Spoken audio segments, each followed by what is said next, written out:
पर ईअं न आहे। हिन माइक जो मक़सदु इहो न आहे त आउं सहाफ़ी आहियां या कोई ॿियो माण्हू खणे थो त उनजो इहो मक़सदु न आहे त हू सहाफ़ी आहे।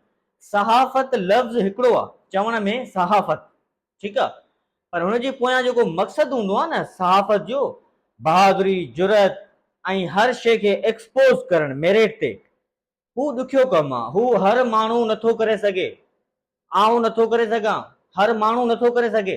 सहाफ़त हिकु अलॻि क्राइटेरिया आहे, जेके करनि था पिया से करनि था पिया। बाक़ी इहा सहाफ़त कोन्हे सेंडिंग ऐं फॉरवर्डिंग, कंहिं मैसेज रखियो उहो कॉपी पेस्ट कयो ऐं लॻाए छॾियो। बहरहाल ठीकु आहे, सहाफ़त जो मक़सदु हिकिड़ो वॾो आहे, उन ॻाल्हि खे छॾियूं था। त आउं इहा ॻाल्हि पियो कयां त सिंध जे नौजवाननि खे हिकिड़ो मुंहिंजो इहो मैसेज हूंदो त हीअ माइक जेका आहे न, असांजो पंहिंजो ज़ाती टैलेंट, पंहिंजो आवाज़ रेज़ करण में असांजे लाइ हिकु बेनिफिशियल शइ आहे। असां ॻोठ में रहूं था, नंढड़े शहर में रहूं था, छा कमु कयूं था, जॉब कयूं था, महिनत कयूं था, मज़दूरी कयूं था, ज़मीनदारी कयूं था, कहिड़ो बि कुझु असांजो नौजवान कमु करे थो, सिंध में, कुंड कच्छ में, चाहे किथे बि करे थो।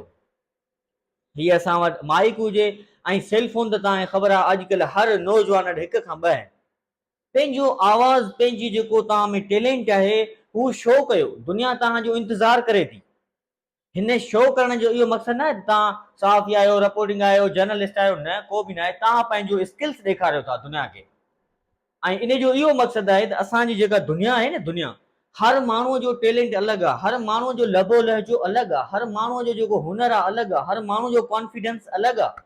दुनिया हर माण्हूअ खे ॾिसणु चाहे थी, कुंड कच्छ मां, पाकिस्तान मां, सिंध में, किथे बि वेठा आहियो, चाहे कहिड़ी बि महिनत कयो था, मज़दूरी कयो था, हुनखे एक्सपोज़ कयो, हुनखे दुनिया जे आॾो रखो।